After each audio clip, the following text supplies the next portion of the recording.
talk show where we're kicking it and having fun on inspirational radio. Real talk show, kicking it and having fun. So turn your radio up.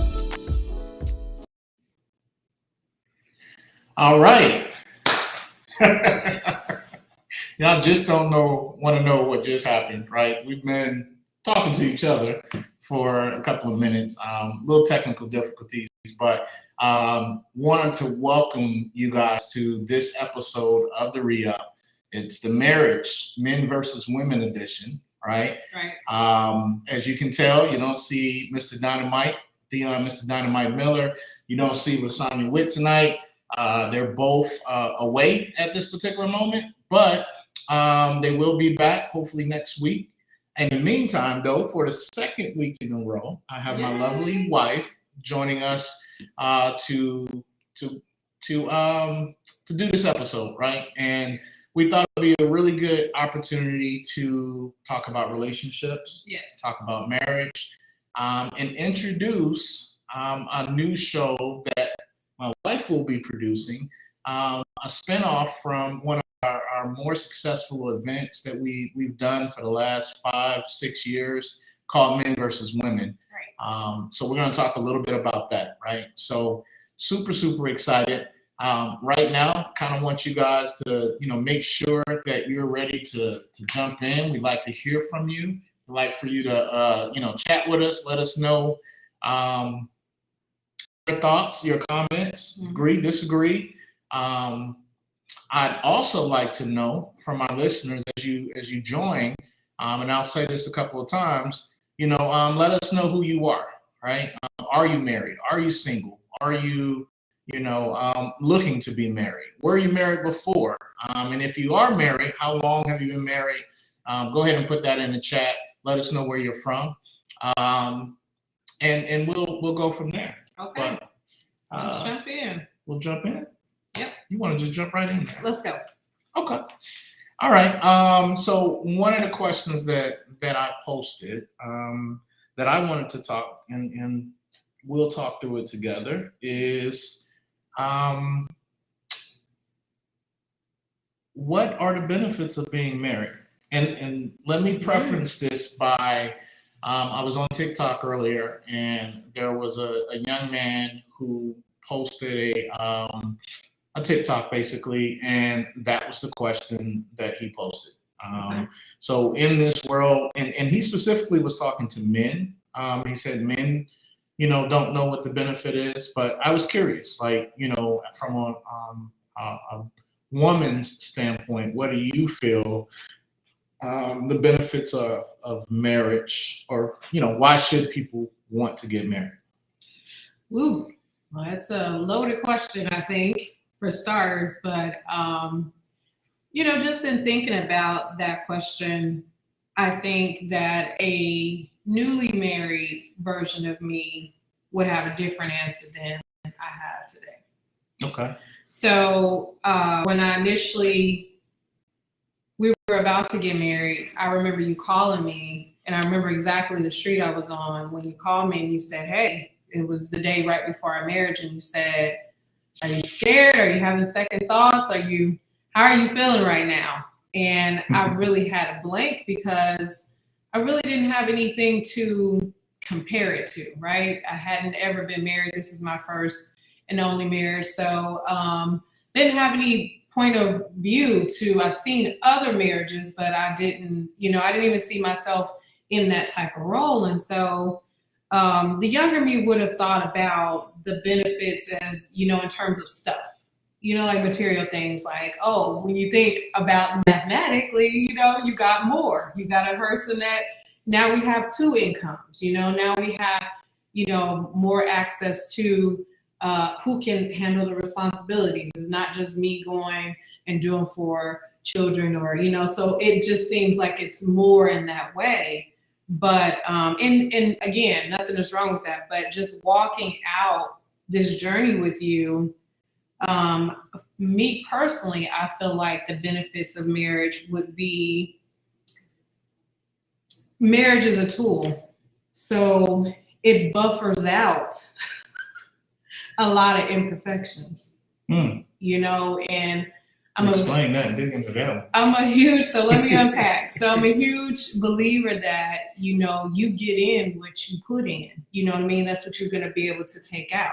And so going into marriage, you may still be reserved, playing games, or, you know, not all the way in. And when I got to that part of our marriage where it was, I'm all in, you know, and believe it or not, it wasn't what I said I do. You know what I'm saying? So That's not, hello, y'all want me to tell the truth? But it was such a surface level. But, you know, with the time of us being together, I mean, I met you when I was 23. I'm 43. That's a long time, you know? So, but in this marriage, I've evolved, you know, marriage, like I said, about being a tool, it's buffered out some of the things that, when you're dating people, you don't really know about yourself. They don't really tell you the truth. You know, you get the, oh, you're so beautiful. Oh, you're so this. Oh, you know, you just get showered and peppered with all the good. But when you get married, once you get past that, you know, warm and fuzzy stage, then you get to the stage where, you know, you telling me things like, you're time challenged. You know, if you say you're going to do something, babe, do it. You know, and these things, I'm laughing at it, but it was hard to receive. Like, hey, mind your business, you're over here. But this marriage has, in the key to this is staying in it. You know what I'm saying? Like, if I would have quit at the times I didn't like what we were going through, if I didn't like what you were saying to me, and I didn't like what was being served, if I would have left, some of the skills and the person and character that I've developed to be, I wouldn't be. Yeah, I mean, so earlier you said something like initially before you got married, and I think this is probably the case for a lot of us, right?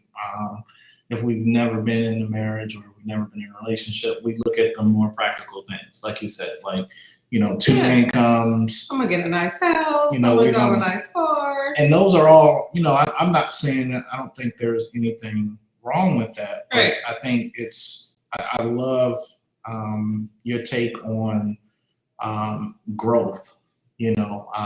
And it's so funny because the scripture that came to mind when I was thinking about this question was from Genesis 2 that says it's not good for man to be alone. Okay.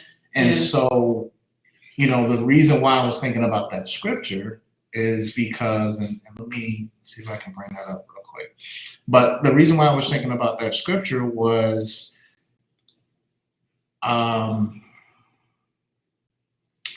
it's Genesis 2:18 says the Lord God said it's not good for man to be alone.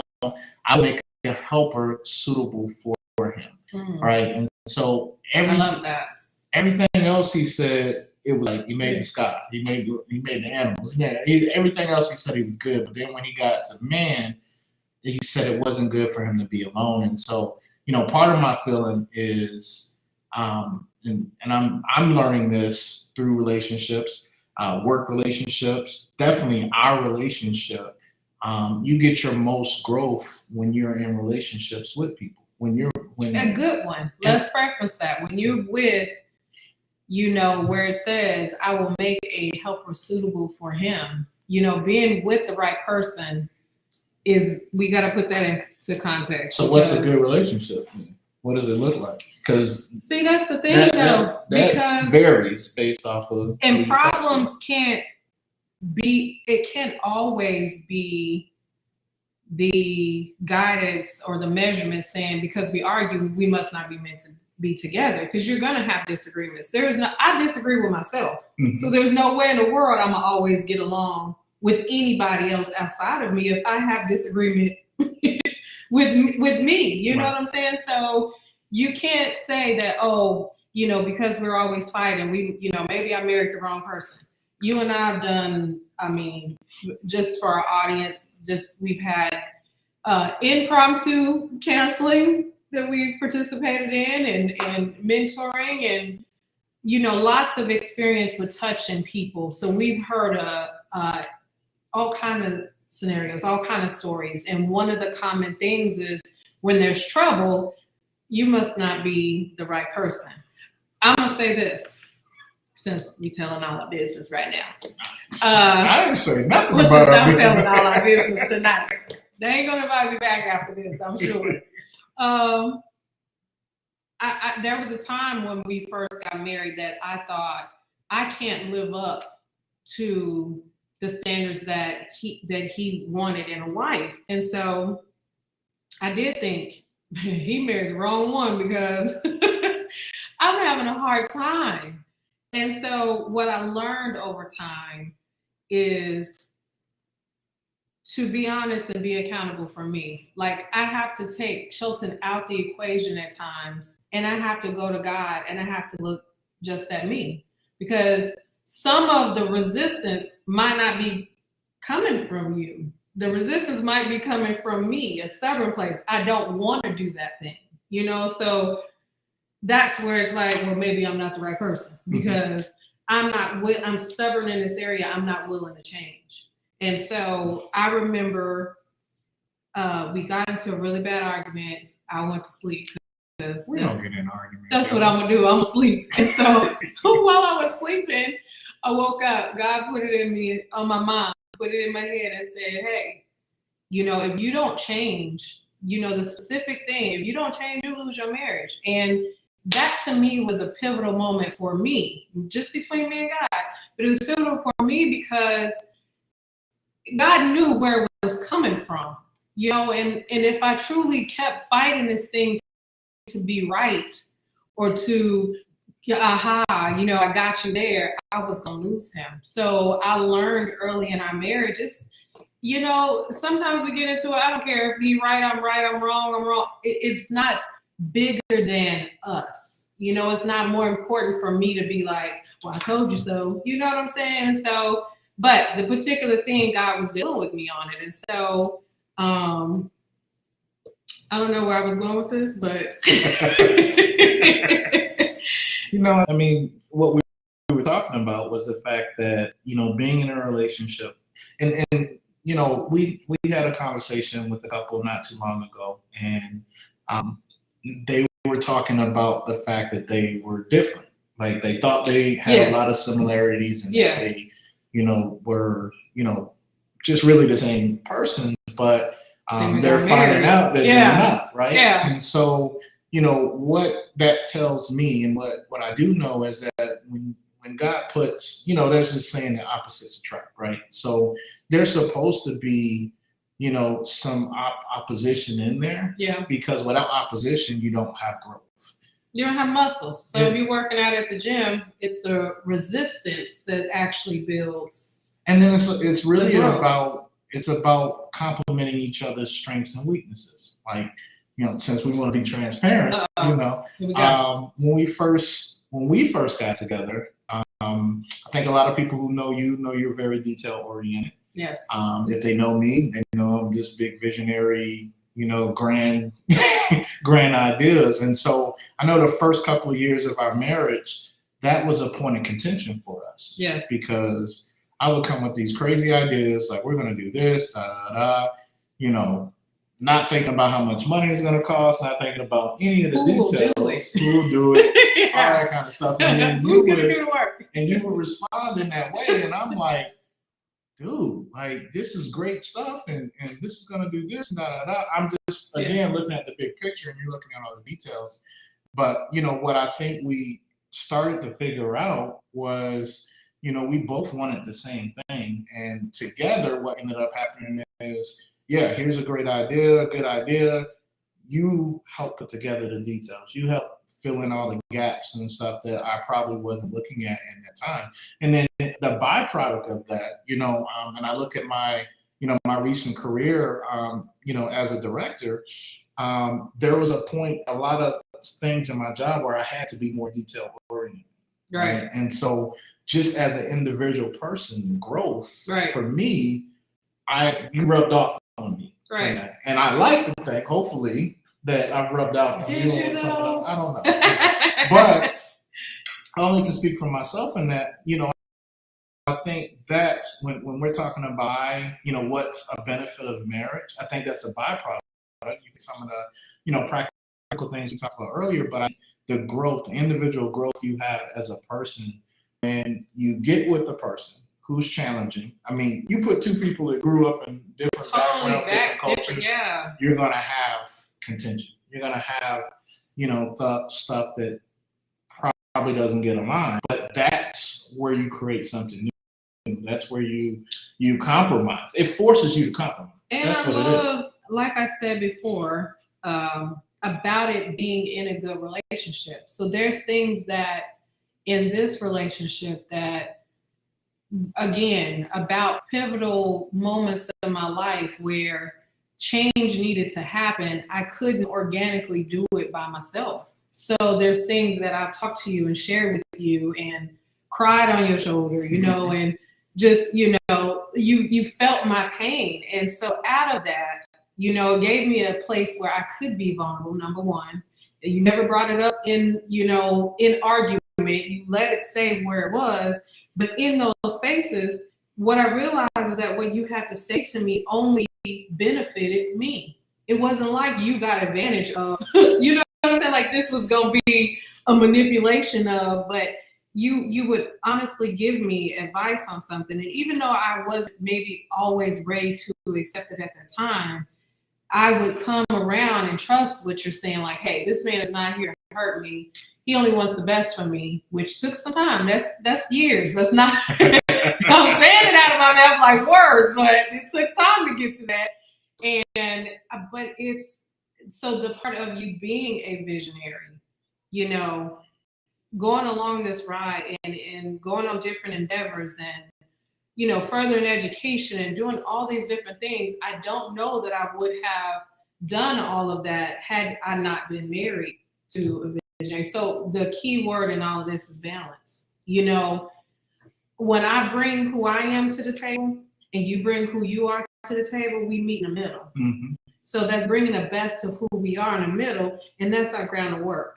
When I'm going over that or you're going over that, it's not going to work. Yeah. So we have to bring it in the middle, and I trust what you do, and you trust what I do. And my process looks way crazier than your process. I mean, just because I'm detail oriented, there's a lot that's bubbling around, popping out. I'm looking crazy while I'm doing it, but you trust me in that. You know what I mean? And so, but that's what I love. In a good relationship, the benefits is, being committed, having the same core values. You come into this place like, this is how I want to raise my kids. This is how I want to raise my kids. And then we're both bringing who we are to the middle, and we're doing that. So when Shelton's having a dad, which I'm not going to lie, I have a hard time because that could be rough. He kind of talking like a little thug to these kids. I'm like, whoo, why you talking? That is so rough. But, I step back because daddy is doing what he's supposed to do. And when it's time to be mama get to do what she want to do. So it's just a balance with, trusting each other and what they bring to, and we do it differently. Mm-hmm. I thought we had so much in common. When we were dating, we would finish each other's sentence, and you tell me now, get out of my head. Why did you say that? But go ahead. There's another scripture, right? To not be unequally yoked. And so I think that's I've been thinking about that too. Like during that dating phase, mm-hmm. You're probably trying to find, when we say we had so much more in common when we were dating, right? It's because we're walking in the same direction. Okay. And I think that's key. Going. I think it's key to find someone that's at least walking in the same direction, cares about the things you care about. Most definitely. So that's where the similarities come in. Right. And so when you're dating, you're seeing that overall. But how I care about the things you care about is different. Yes. That's where, like, the kids. Like, mm-hmm. We both love our kids. Right. I love them from a different standpoint. We all have boys. If you know us, we have 5 boys, right? So it's really, really, really important for me, especially growing up in corporate America and working with a lot of young men, for them to really understand accountability, understand, to be responsible, Yeah. for be responsible young men, to be gentlemen. Yes. Like, I don't see a lot They of are gentlemen. So I'm gonna be hard from that standpoint, whereas you're gonna want to see something, but we both want them to be right. And so when we have disagreements about how to raise them, it's never going to be we don't want them to be successful. Correct. It's never based off of you want them to fail, I want them to fail. It has nothing to do with that. It has to do with the vehicle of how. And to add another layer for our audience that don't know, we're a blended family. So that adds another layer of difficulty because I brought into this marriage a child. Shelton was previously married, so he brought in 3 children. My wonderful boys. I wouldn't change anything about that. And then we have our love child together. So that adds a little bit of complexity because you have other factors now outside of just your regular mom and dad, so you got I'm a stepmother, and he's a stepfather. So yeah. So we did have to have difficult conversations. Yeah, absolutely. So real quick, I want to shout out, some people that have joined us. Travis Pratt. Hi, Travis. Travis, you are I think a benefit of this marriage because when we got together and we formed J Agape and we started doing radio shows. Yeah. For those of you who don't know Travis Pratt, he has probably the best proposal ever.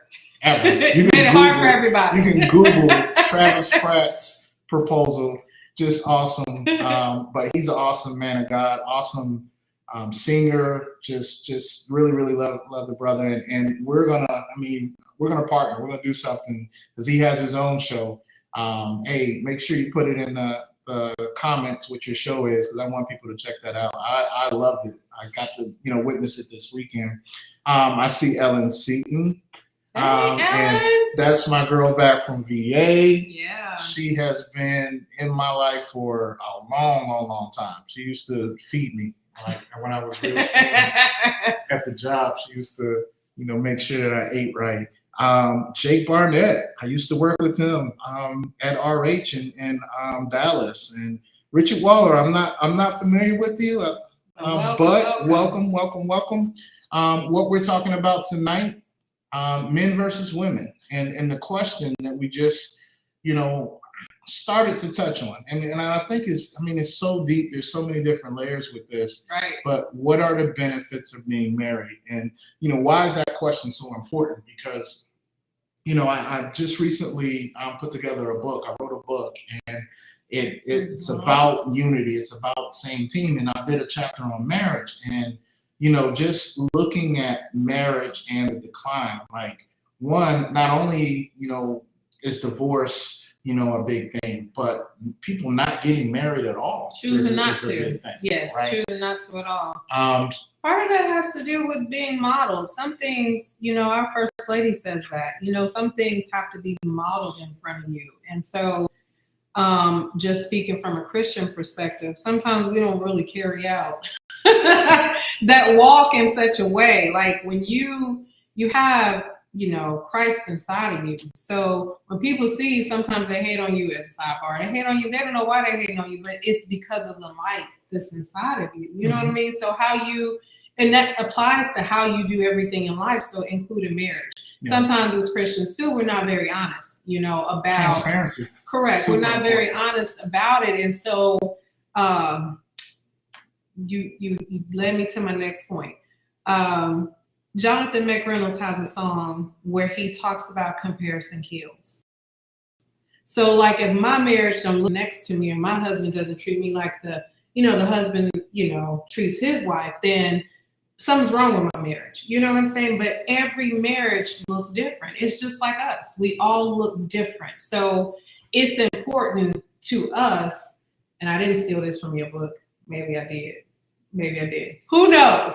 But it's very, very important that you have in your marriage. That's the key. It's not about having agreement with people outside of your marriage. The power and the agreement that needs to happen is between us two, because that's what really matters. I can ask my friends, I can ask my mother, but who I really need to take that conversation to is to you. because this is where I can get an agreement with them. And it's probably easy for them to agree with me on whatever I want to do. But this because is they where came from the culture that you came from. Yeah. And when you know, you get with your family, I think that's so key, you know, and this is for people who are, you know, who are out there that want to be married, that are, you know, maybe newlyweds, or, you know, you're creating a new culture right with each other yes at that point. and it's gonna look the way you guys, I mean, just in mentoring and counseling people, I always tell my clients, you have a blank canvas. You can make that canvas be whatever you want it to be. So that's how I look at it for marriage. Like, our marriage is what we want it to be. That this men versus women looks like us, sounds like us, because it's our baby together. You know what I'm saying? So to me, that's the you know, big aha moment. Like, hey, we can make this thing be, you know, in you know, in this culture of hashtags and, you know, couple goals and, you know, all this kind of stuff. I seen a girl post last week. She beautiful pictures. Her and her husband look amazing together. Last week she posted, you know, a montage of her being in the hospital and her, you know, having a black eye and hair missing, the most devastating thing, you know, and she puts it in words. She says, you know, we were posting and we were traveling, we were doing all these things, but no one really knew what I was really going through. Mm-hmm. You know what I mean? So you got people probably looking at their relationship, looking at their marriage like, oh, I want to, you know, be like them. And you don't know what this girl really enduring to, and pictures are snapshots. They're still shots. You know what I'm saying? Right. But to live out what she's, you know, so me personally, I don't look at anybody else's relationship and want, because you don't know what it's like to walk in those shoes. Yeah. Like, I mean, and so I think there's twofold with that conversation, right? I think as married couples, I think we have the opportunity to be a little bit more transparent. Maybe not, you know, give all of our dirty laundry or all, you know, the details, but really, really let people know, one, that you're going to go through valley times in marriage. But then you're also going to go through these mountainous times, right? And it's so funny. We used to say this. We started doing men versus women, and I lie to you not, every time we were going to talk about a topic, whether there was intimacy or communication or whatever, we'd get in this big blowout argument like the week before. The worst week ever. And it would be on the lines of whatever we were going to talk about, you know? And so, you know, I think about that, you know, and then, you know, now, you know, at that point, then they would give us like content to talk about at the event. But, you know, I just imagine, and so many people give up during those tough times, right? And so what ends up happening is you miss the blessing, right? We've been in our relationship, we've had an abundance of you know, finances, and then we've been in situations where we haven't, you know. But imagine if we gave up in those times where we didn't have the abundance. We got so stressed, we got so irritated with each other, we didn't get to go and enjoy the abundance part. And we could say that now in retrospect. I mean, I don't think, you know, tough times, you know, they come and they go, you know, but they are the greatest lessons, and they really build strong people in strong marriages, because it's easy for me to say, I love him. I love you, when he's doing everything and everything is perfect and we got this and we got that. But, you know, do I have that same energy when, you know, I'm not sure what we're going to do about this or that? You know what I'm saying? So the tough times, they really shine a light on you and your character. You know, how do you really respond? Because it's easy for us to say, again, all the nice things and praise God, and, you know, you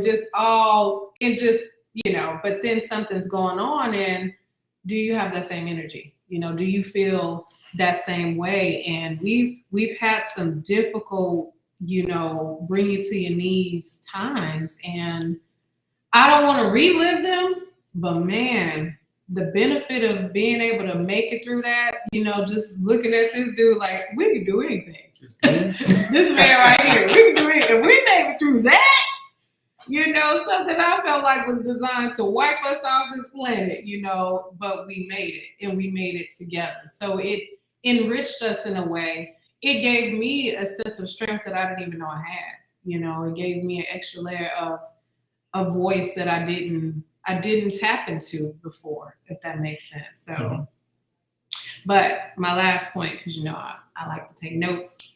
My last point that I wanted to add when we were talking about the main topic, the benefits of marriage, I believe the benefits of marriage. One of the benefits of marriage is your walk with God. Just your relationship with God seems to me so much more different.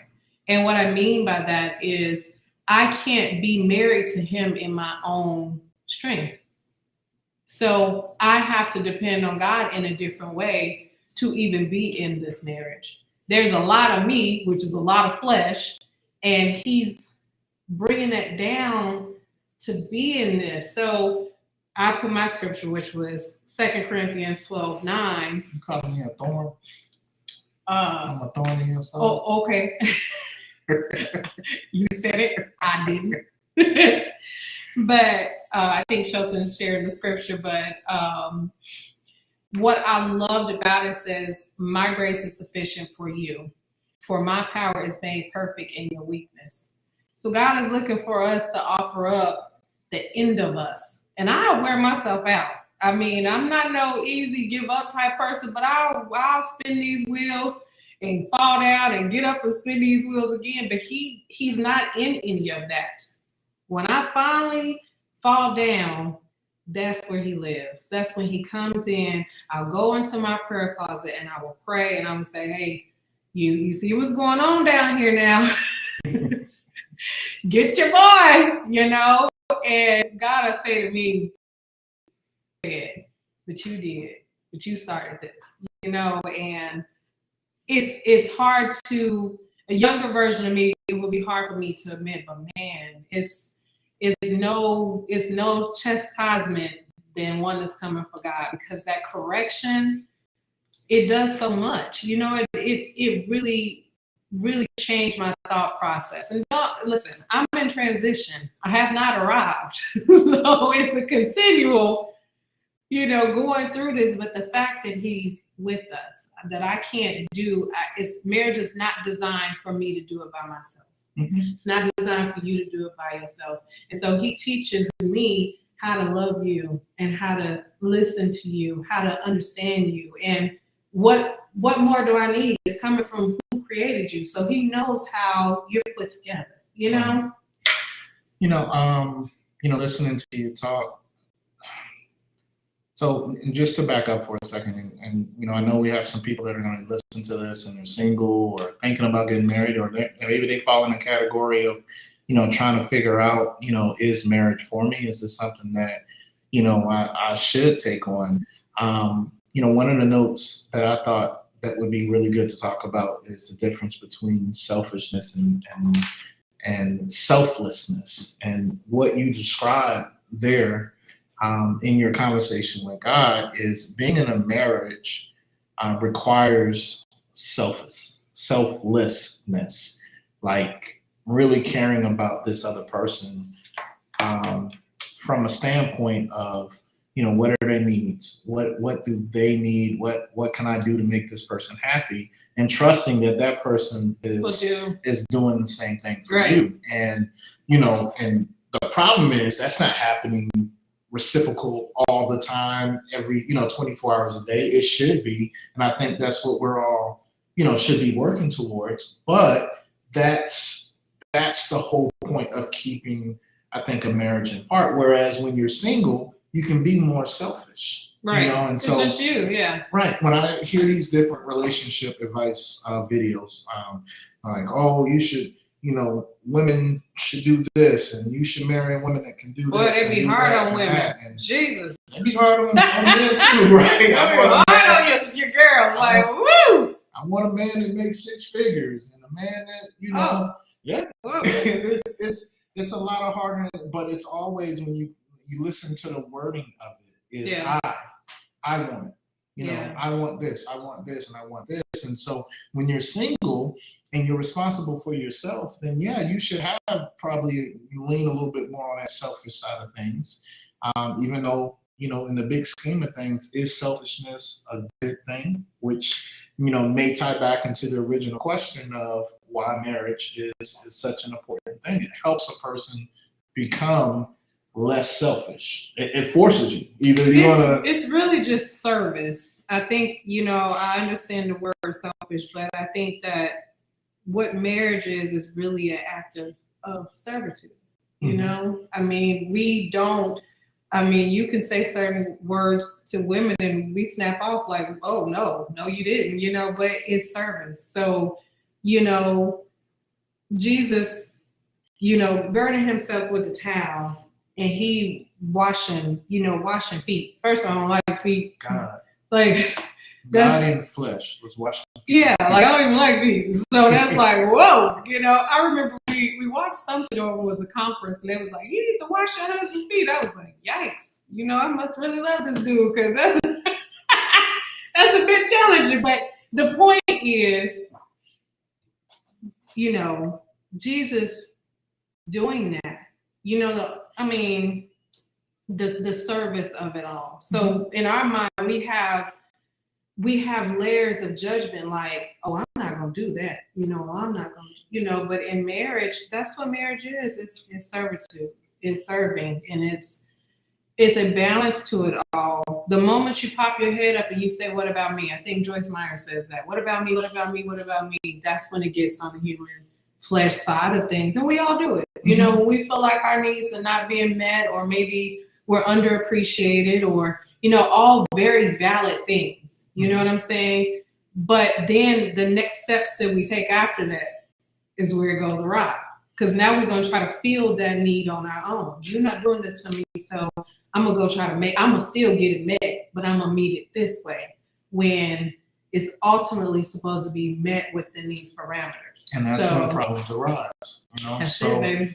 So I think the question that, a good question to always ask yourself if you're single and you're thinking about getting married is, why? What am I bringing to this situation? Right? I'm hearing people say that, like, what am I bringing to this situation? And the thing about it is that like you said, about the 6 figures and a person can be making 6 figures and they lose that. You get married and they lose their job. You know what I mean? So like to have certain standards, marriage is gonna be tested. It's gonna be. Well, I think you should have standards. I do. Right? I think you should have expectations, and I think that should be the baseline of it. But when you get into the marriage, because there's a difference, and that's why people, they say, oh man, I dated this person for 8, 9, 10 years or whatever, and then they get married to them, and then all of a sudden there's an issue, right? It's because of what we talked about earlier, right? Like on the outskirts of things, everything looks great because we're not doing this together. We're not doing this together. But when you combine. But when you start doing things together and having to do and being forced to make decisions together, that's where the conflict comes in. And marriage does that. And if you walk in, just like, I love your analogy of Jesus and service. Yeah. If you walk in and you have a mindset that's less than service, then it makes it difficult. And to your point, I think a lot of people do walk into that situation with that. Now, I did. Either you're going to quickly learn, right? Or that's where I think that's where the disconnect comes in. That's where the divorce comes in.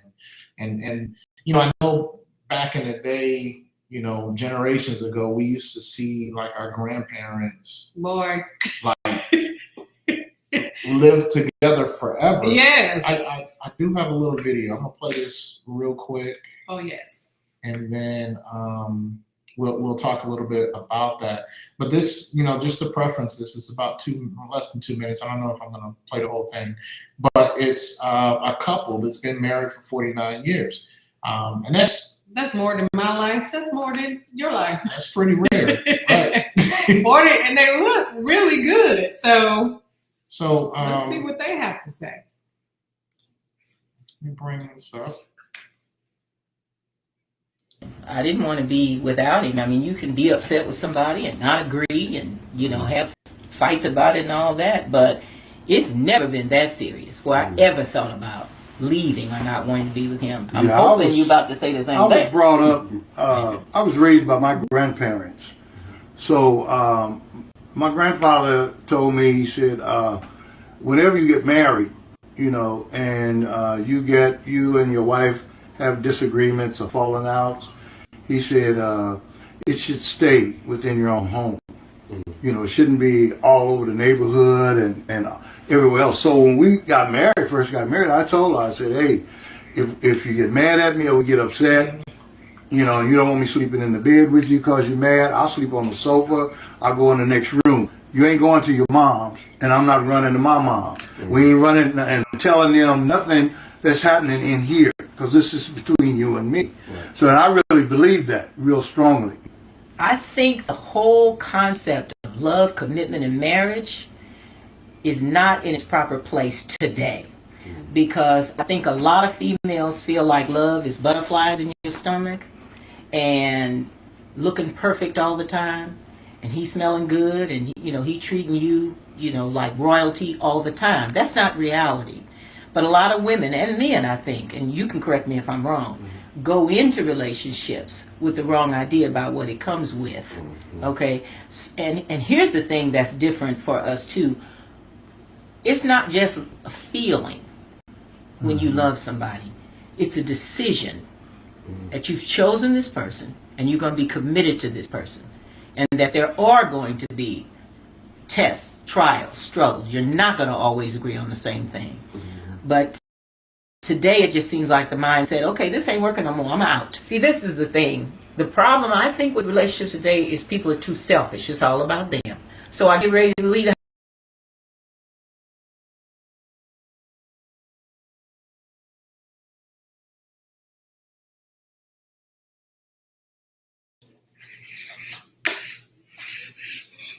So, what you think about that part I just played? About people being selfish and they think it's all about them. Mm-hmm. I think it's true. I think that, again, being very honest, when I walked into marriage with you, I didn't have an idea of what that would look like. And so from me internally, I was saying, well, this is how it's going to be. This is what it's going to look like, and a lot of my activity was very single, very, it was very selfish, and not that I would even, want to say that I'm a selfish nature person, not at all, but the way that my actions were coming across to you were very selfish. It was very just self-involved. Got me on my mind the whole time of and having to learn how to compromise, how to meet you in the middle. One of the things he said, right, and I think you mentioned this earlier about a model, not having a model. And I look at this generation, and we don't have a lot of couples, as many couples like this anymore, right, that have lived and gone through marriage, and that's a couple of generations away from us. That was my grandparents, right. That was my great grandparents that lived through that, and I want to say this, and he said something about his his father told him, hey, y'all have an issue, y'all work it out in your home or whatever. Right. Like, with social media, I mean, shoot, not only does your parents and everybody that don't know you know what kind of issues you got going on. That's facts. So, our culture has evolved to something that, could be, I think, very counterproductive to marriage, because again, without us having our private conversations and our private challenges, right, and our private growth moments, we don't get the growth that we need. Right. And then she talked about commitment, and, I remember, and those who know me know that I was married before, right? So, when you were dealing with, this is your first marriage and going through things, I was dealing with a whole nother set of probably mental issues, right? Right. Not wanting to repeat the same mistakes and not wanting to, do the same things. My first marriage was very non-communicative. I didn't talk about my feelings, didn't talk about my emotions. And does that make you scared? Like, do you feel like because you have been divorced before, does it put extra pressure? Like, I mean, not now, but did it make you feel like I gotta make this work? Like, does that, since I've never been divorced, I don't really speak on it because I don't really have any point of reference, but when we got married, no. I can't say that was necessarily my fear. Yeah. But it is the reason why it took me almost 10 years to get back into, a very serious. He was rough, y'all. Type relationship. He said, "Hey, listen, I don't trust women." So wow, but put it all out there. But during that period of time, in relationships and dealing with different people and dealing with different things, I kind of had the opportunity to kind of, mold through that and kind of, like you said, look at myself and see, what was my failure in that whole situation, right? And a lot of advice things that came from me that I knew, and there's probably multiple things. I know there's multiple things, but the main thing for me is I realized I never talked. I never talked about my feelings. I never talked about my emotions. And so what I feel sorry about, not necessarily sorry, but I was over, you always hear how I feel about things and what's on my mind. I don't know if it's to a fault sometimes, but I always talk about swinging the pendulum. I think I swung it, pretty far because I didn't want to, mess up in the area of not really giving, not giving this relationship the shot that I know it could have if I do things the right way and say things in the right way. So and just the other point that you're making, I see a lot of relationship type videos where they're saying, get into a relationship as a healed person, as a whole person. I mean, how many people know that they're half-baked? They don't. You know what I'm saying? That there's, you probably have some things, of course, you're not perfect. There's some things you should work on, but it's not until you have in a relationship that I just really got to see myself.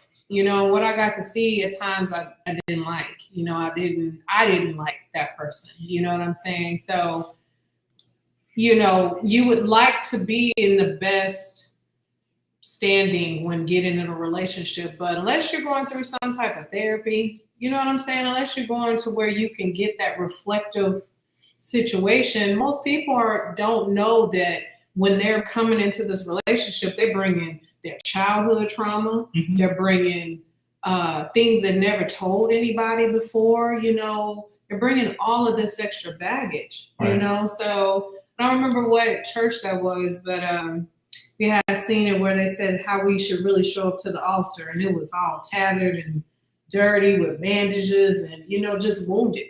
You know what I'm saying? So two wounded people coming together, and so.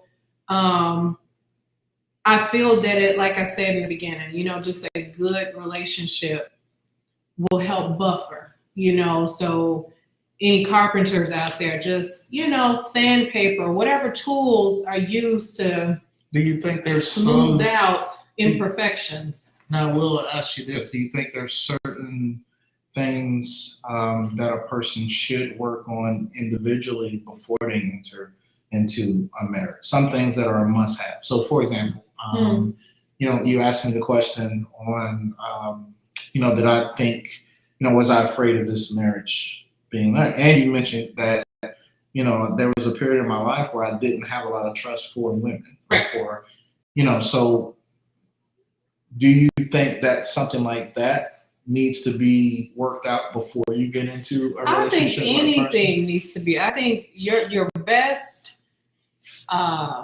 endeavor that you ever embark on in life is working on yourself. I'm a firm believer of that. But like you said, I don't think a person's not going to correct. Perfect. That's But what are the kind of key things that a person probably should work on before, if they know I have a problem trusting people? Because marriage, trust is it's a really hard thing, because trust comes internally, but you'll get in a relationship with somebody and you'll be expecting them to help you feel comfortable about your trust issues. And it's one of those cups that you just can never feel. You know what I mean? Like trust. So to me, you have to have people who are willing to do the work, willing to be honest about, here's my dirty.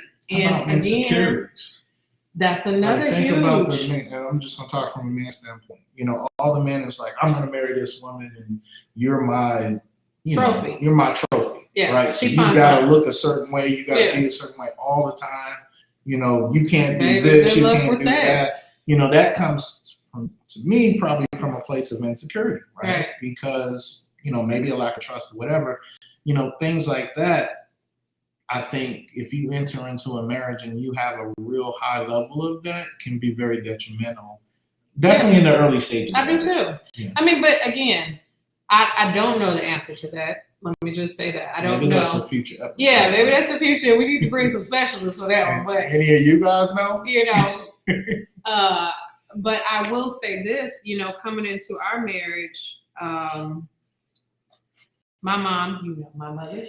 Love your mother. It's just, one of the strongest human beings that I've ever met.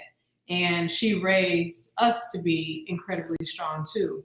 So you add that background and you bring that with me being stubborn, that's what I brought into the situation. So I'm actively working through that in our marriage, but that's probably something that, you know what I mean? Like just independence is my thing. You know what I mean? Like it's nothing that I don't feel I can't do by myself, but I don't have to. I have a partner, a wonderful partner.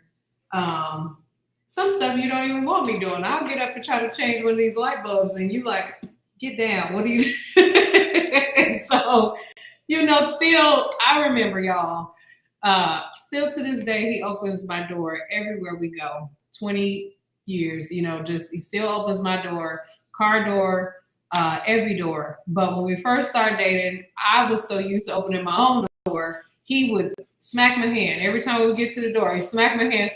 And it didn't hurt, but it just would send a signal to my brain, like, don't touch the door. You got a man here. And so one of the times I tried to reach for it and I thought he's going to smack my hand. So I took my hand back and he said, you finally getting it. So, so that's the thing is that. But I think, as we think through that part of it, I think you have to understand what your deal breakers are. So, stubbornness or whatever. Right? Okay. If that was, I knew you before.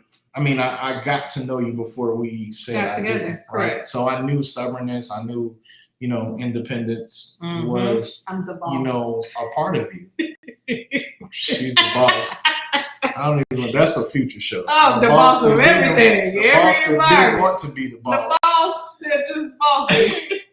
Want to be bossy, but don't want to be the boss. Don't want to be the boss. Right. But I am the boss. But she's the boss. Right. So I knew that when we were married, and so I think there's certain things that I think if you know about a person, going in, and that's the thing. We ignore certain things, and I heard someone say this recently. When you get married, that thing gets it doesn't go anywhere. Exponential. Yeah. Right? Now we on paper, but the same problems you had dating. You thought it was cute when y'all were dating, like now I'm married to this. He farts in bed, Well, that's not a deal breaker. That's not a deal breaker. That's natural. It's not a deal breaker for you, but I'm just saying. Somebody else, yeah. I'm just, shedding some light on the fact that whatever that thing is, if it was small or cute or whatever at that time, it becomes. And it's real because, one of the things while I was dating, while I was single, I wanted a mate who had already had children and who had already been married before. Mhm. That was specific in my prayer.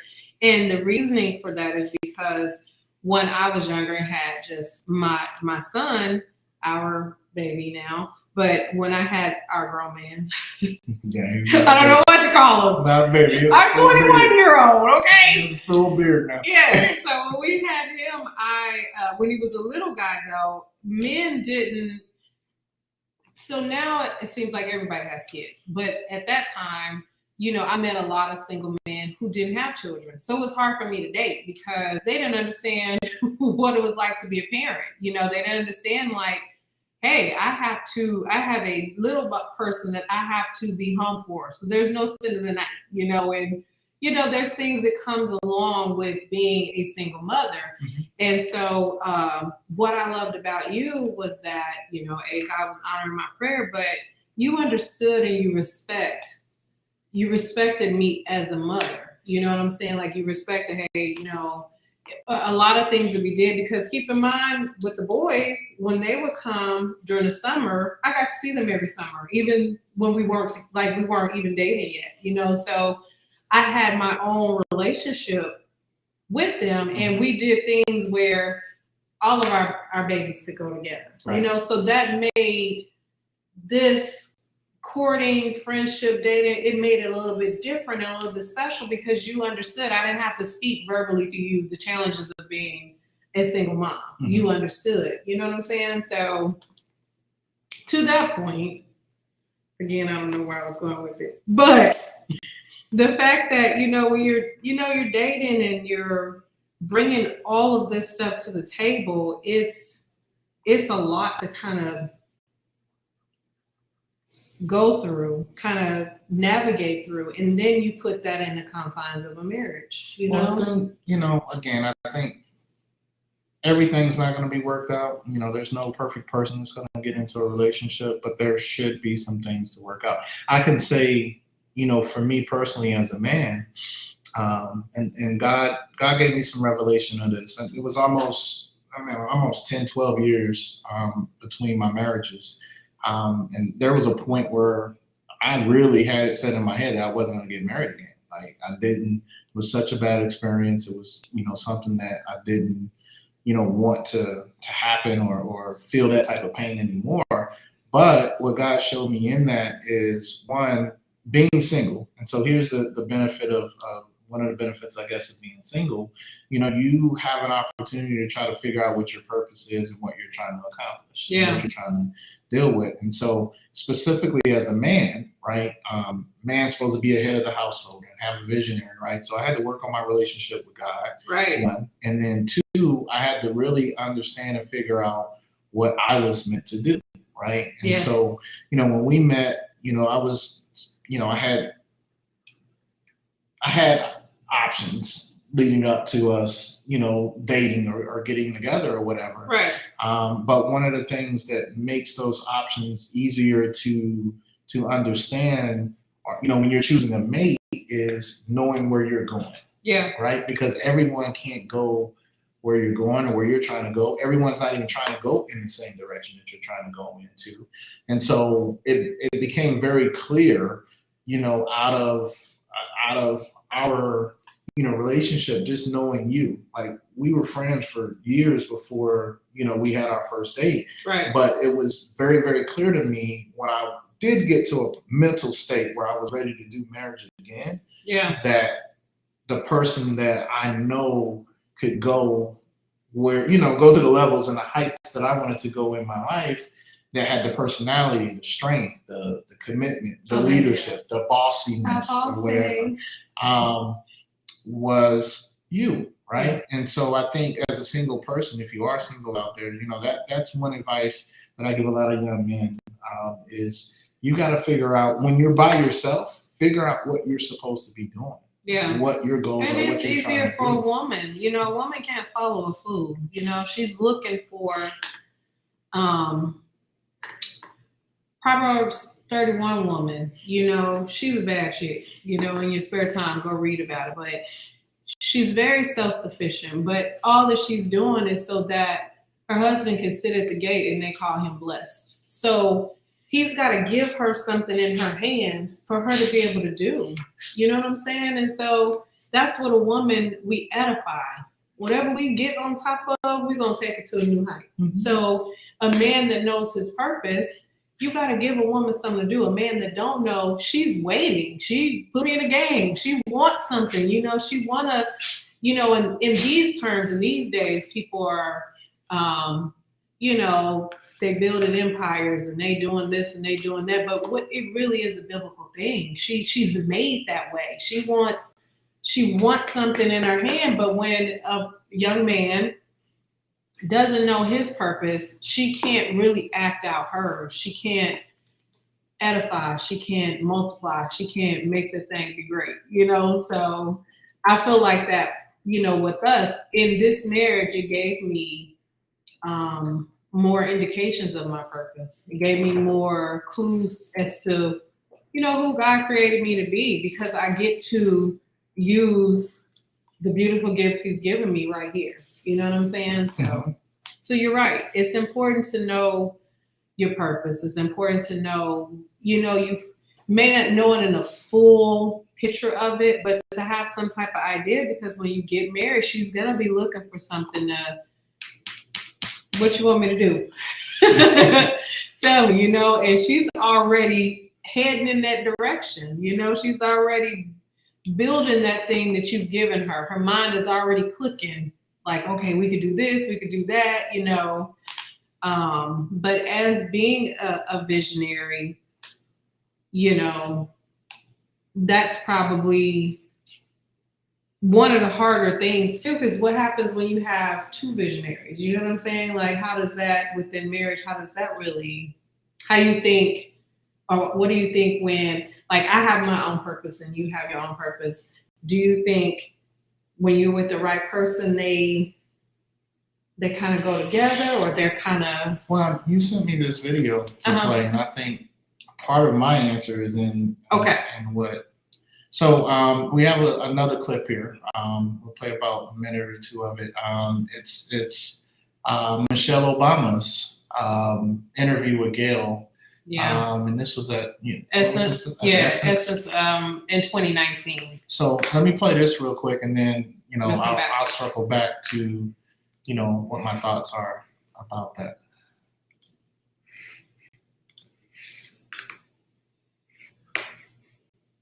And how far not to go. And you have to, this is what I say, and a lot of people say this, marriage is a choice. You know, it's a choice that you make every day, because you don't do it because it's easy. You do it because you believe in it, you believe in the other person. And ladies, gentlemen, that's why it's so important to marry somebody that you respect. You know, it's important to marry somebody who is your equal, and to marry somebody and to be with somebody who wants you to win as much as you want them to win. I was talking to a good friend of mine earlier today about thinking about marriage like we think about sports, and like you picking your team, right? I mean, my husband is my teammate, and if we are going to win this game together, he has to be strong, and he has to be okay with me being strong. I do not want a weak player on my team, nor does he. Yes. But sometimes we accept weak in one another because it feels easy, you know, and be cautious of the man or woman who wants just the easy person, the person who's not going to force them to grow, the person who's not going to expect them to change, who's not going to hold them accountable. Because if you want to be on a winning team, just like you pick somebody, you wouldn't pick somebody off the bench who's just going to show up weak. You want to pick somebody who is going to carry you through, and those are the things that get you over the hard times. But Michelle, you said something interesting. You said marriage.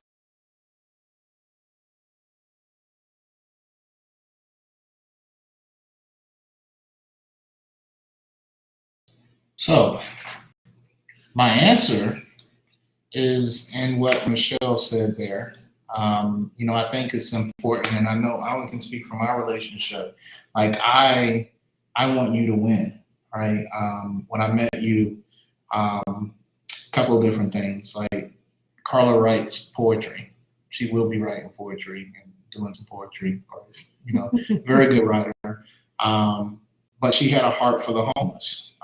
She had a heart. She has, a nonprofit that she was working on called Angels of Mercy. And, all of those different things, when I realized what I wanted to do as far as history and wanting to be a voice, a positive voice for the world, and my personality, wanting to bring people together, wanting to be servants to people, like all of that was aligned with stuff that you wanted to do. So when I again, going back to understanding your purpose, it doesn't matter, like, if you succeed in what you want to do, right? Because that's what I want to do. I part of me wants to be a part of that. Men versus women. A lot of people don't know this, but that was a brainchild of you. So here I am, a visionary, right? Right. But, as far as us getting together, so I am rubbing off on you a little bit. Really? Yeah. Okay. But as far as that, that was a brainchild from you. And so, I think that's the detriment from people who say, hey, I don't need a woman, or I don't, who try to lord over their spouse. Yeah. Right? Male or female. There's a lot of males talking about that because, Ephesians 5 talks about wives being submitted, to each other, to their husband. But the very first line in Ephesians says that we're submitted to each other. Right? Okay. It's a partnership. And, I hear Michelle talking about this, and a lot of other successful, the older couple that we listened to earlier, all of them talk about more of a partnership, right? Both of us, being strong and being strong in what we do, and having a respect for each other and a respect for, what you can do, and appreciation. Right. Right. Like, I appreciate what you bring, not only to our marriage, but, to our business, what we're building, what we're, and we have to learn to do that. If I'm just telling you what to do all the time and you're just listening and you don't have an opinion or a thought of your own, that really defeats the purpose, I think, of marriage. You miss the benefits, because you get good stuff from both sides. Absolutely. And I think real love, it reciprocates. You know what I'm saying? It's on some type of giving out, giving in type of thing. So you supporting what I do and I'm supporting what you do, it's going back and forth. It's not just all about the purpose that God put in you. I don't think I can get in heaven and be like, hey, I helped him do. I don't know. I might try my luck. I don't know. I'll be happy to get in there. So I'm like, hey, I made it. It might work. But I know that it's a reciprocating thing, like Michelle, who I love so much, just said, like, you want to be a part of a winning team. What I love about the Re-Up and what we do is that it comes from in here. What you guys produce, what you put your name on. You guys are very cautious about it. You do it with intentions, with intentionalities that, hey, I don't just hang out with anybody. I just don't have anybody on the show. I don't just, put out any type of content. I love that. Mm-hmm. I love the background work. So at your core, being married to you, I believe in you. I believe in what's at your core of why you do what you do, and it's easy for me to support you in certain ways. You know what I'm saying? Because I believe in the big picture of it. You know what I mean? Just like you said, I've done homeless ministry for more than half of my life. You know what I'm saying? So I'm making sandwiches and slinging bread, and we in like an assembly line and Sheldon there, getting the sandwiches ready, and making baggies and, to have that. I'm not saying that that's not his ministry, but that might not be his first love like it is for me, but he's supportive. He's okay, let's go to the store, and so it brings my heart joy to have him supporting me on something that's so near and dear to me. And, I hope that it works that way, vice versa, when, Absolutely.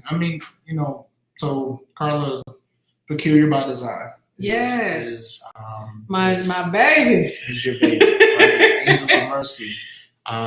There's, one day you guys are gonna get some custom hats for all the ladies out there. Oh no, were you gonna make some men hats too? I like a nice brown. But there's gonna be there's a lot of different things, and privately we have these discussions, and this is where that respect comes from too, pushing each other. Right. So we know what each other is capable of doing, from our pillow talk and from our many conversations. And so we have this thing, and sometimes we hate it, but we tell each other, and you have somebody else in your life that can hold you accountable to the things that you say that you're going to do, especially the things that you say God told you to do. Right. That God led you to do. Now you got this person that every 10 days is like, hey, what about this? What about that? The Lord said. So another benefit of being married, right? So really, really excited about this conversation. Yeah. I'm looking at all the people that have joined. Paul, that's another, person I knew from Virginia. He's been on. My mother-in-law. My mom is online. I really, really appreciate you guys joining and having this conversation with us. Again, the chat's open. Probably have a good 5 or 6 more minutes before we wrap. Yeah. So I want to talk about. So this is TheReuPLive, right? Yes. But we want to continue and expand this type of conversation on a regular basis about relationships. And so, tell us about your new show idea.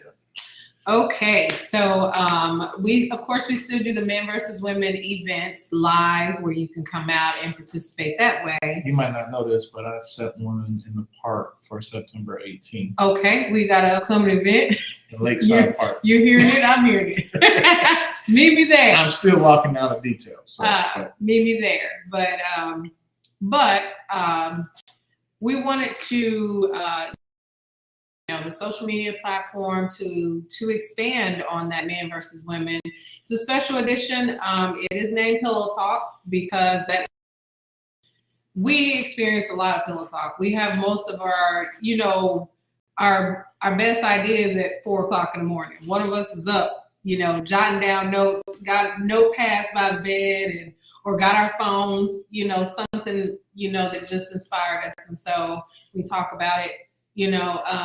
One of the exercises that we do as a couple is that we try to save a few minutes out of our day for each other. So I don't always do a good job of that, because I'm gonna tell y'all, when my head hit that pillow, bye-bye.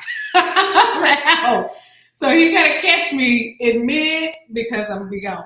But we leave the exercise is to leave the last 10 minutes. But we've grown. That time has grown for us, because we have a lot to say by the end of the day. But, it can be a recap of the day. So that's where Pillow Talk came from, because that's something transparency, that's something that we experienced in our marriage. And so the idea is for us to have more Pillow Talk, but to invite you guys in on the conversation. Some of the conversation is a little bit different. It might be a little bit different from the platform of how we use men versus women, but it's more of an intimate space, is what I would say. So some of the conversations are a little bit tougher, but they're necessary in marriage. What else? Well, I know we talked about having other couples. Yeah, I would like to have do some. With us or interview with us on different things. Let me call out Jazz and his wife. Can I call out who I want to do a show with? Jazz Digger. Our brother. Let's go to Seattle. In Seattle. Spend some time with well, I like that too. I like the plot. Travis Pratt. Yeah. I'd love to do a show with you and your wife. Yes. So, but yeah, so the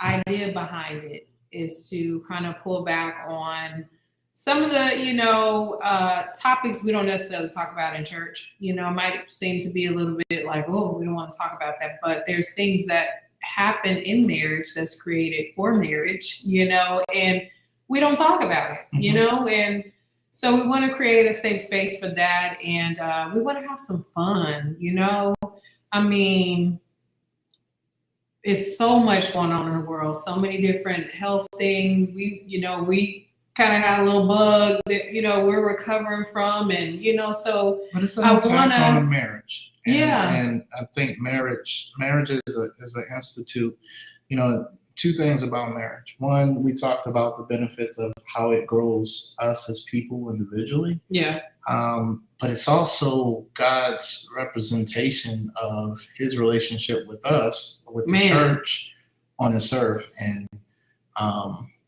there's no,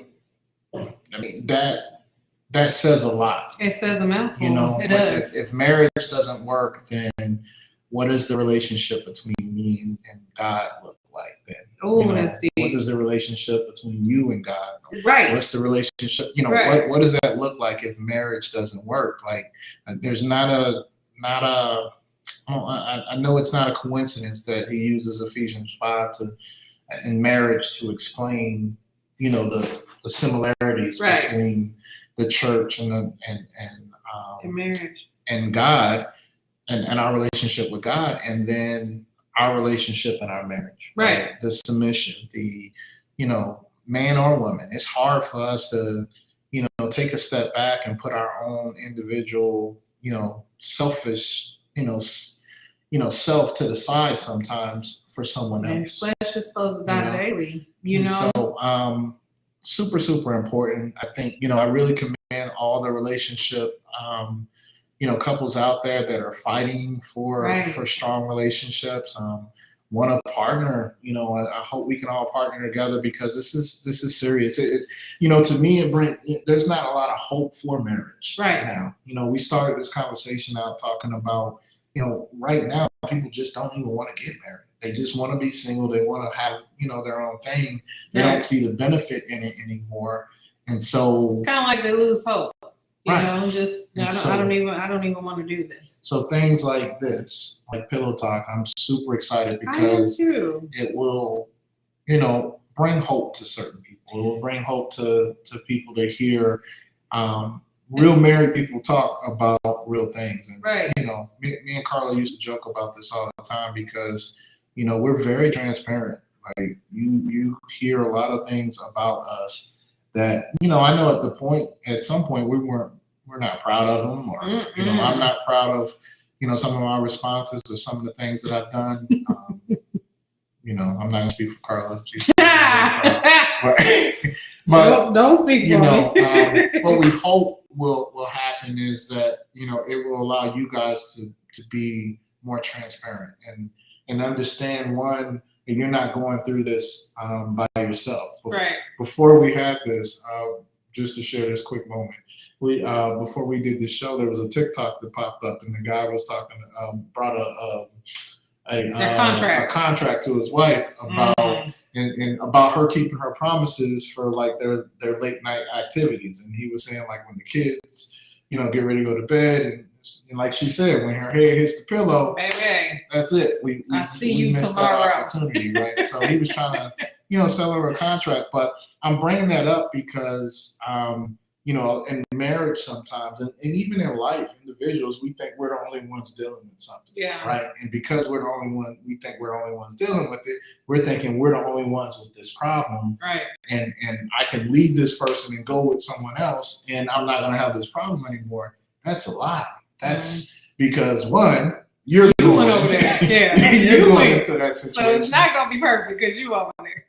And then the truth of the matter is, a lot of the problems, a lot of things that we deal with as married couples is universal. It's in some way, form, or fashion. We all have some form of it in something. And it's like therapy. When we get together and we get to talk about it, like, you too? You're doing it. And then laugh, half a laugh, or may have some conversation about it, but then come to the realization that, okay, you guys went through it. And how did you go through it? You know, Right. how did you deal with it, right? So definitely looking for, you know, the partnership and the communication, involvement from you Yeah, guys. we And, want some interaction. yeah. Let's go ahead and chat about it. Mm-hmm. Well, So this was we're kicking great. that off next week. Yes, sir. I want her to say it on camera, so It doesn't matter. I'm not the only I person could say it on holding her camera, and then I could tell you, hey, get out of my business. But I just want, the last few minutes, I just want to say thank you. Thank you for the platform. Thank you, Lasagna and Dion, for letting me sit in for 2 shows. I promise I'm gonna get out of here after this one, so you know. But I have enjoyed the content. I'm glad you guys are back. My thing is that if we help one person, then we did what we were supposed to do. And so this is a tremendous, tremendous show to be a part of. And so I love this show. I love, you know, the conversation. I love the topics that you chose. They were very thought-provoking. You know, they made me think about our marriage and, you know, just who I am. And, you know, am I putting in the work? And I personally know that I am, but I look at it from a standpoint of me having my relationship with God. Is that, you know what I'm saying? Is that transitioning to my relationship with you? You know what I mean? Because ultimately, it's going to take my whole life to do it, but I want to be the best version of me, you know, that I can be. And so all of this good stuff is helping me to do that. So, Well, I want to thank you. Thank you for taking the time and again, 2 weeks in a row, you know, joining us, you know, here on this show, being, you know, my helpmate, my support. I was going to be up here by myself, but you know, you wouldn't let me. And I think this is definitely a great conversation. Speaking of shows, next week, again, join us here at TheReuPLive. Oh, yes. Dion and Lasagna should be back, and we're going to have a guest, Tiffany Greer, and she's one of our past guests. She actually performed at a lot of our events and some of our events a couple of years ago, our all-white party. She has some new music. Awesome. So we're going to play some music. We're going to talk with her. We're going to get caught up with her and find out where she is in her life and in her purpose. And so, you know, you're not going to want to miss that. Yes. Again, next week, be on the lookout. Yeah. Right? We'll give you more information. Don't slide in my DM reminding me saying, hey, you said don't do it. Slide in. That's the only thing I can slide in her DM about. Don't do it. Don't come for me and say, hey, you said. Yes. Asked her when Pillow Talk is going to actually happen. And we're going to have some fun with it. Right? Yeah. Yes, we are. Love you. Love you too, sweetie. Thank you for joining us. Love you guys. Thank you for your support. Thank you. Subscribe. We're going to have this live will be up here. You know, it's not going to leave Facebook at all. It's going to be on YouTube. You can go to jagape.com. Also, for more information or to rewatch this, I'm going to edit it and you know, put a couple of you know, versions of this out, you know, for you guys to share with your friends. But you know, again, I say this at every show. We have a heart. We want to see some change happening in this world. Like my wife said, there's a lot of, you know, negativity, a lot of different things happening out here that really bring out our spirits and you know, make it tough throughout the week. And the name of it came from, you know, restoration and restore and renewing and all those different things. On Friday, we want to, you know, take a breath, have some fun. It's great working with 2 comedians that they can take some tough situations and bring some light to them. So again, thank you for joining us. Again, I'm going to also post a link for Travis Pratt and his show. Yeah. If you like music, I think you're going to really, really enjoy that. I'll make sure I put that link in our bio as well or in our comments. But thank you all for your support. That's it. That's the re-up, y'all. Have a good weekend. Welcome to the Re-Up, the talk show, where we're kicking it and having fun on inspiration.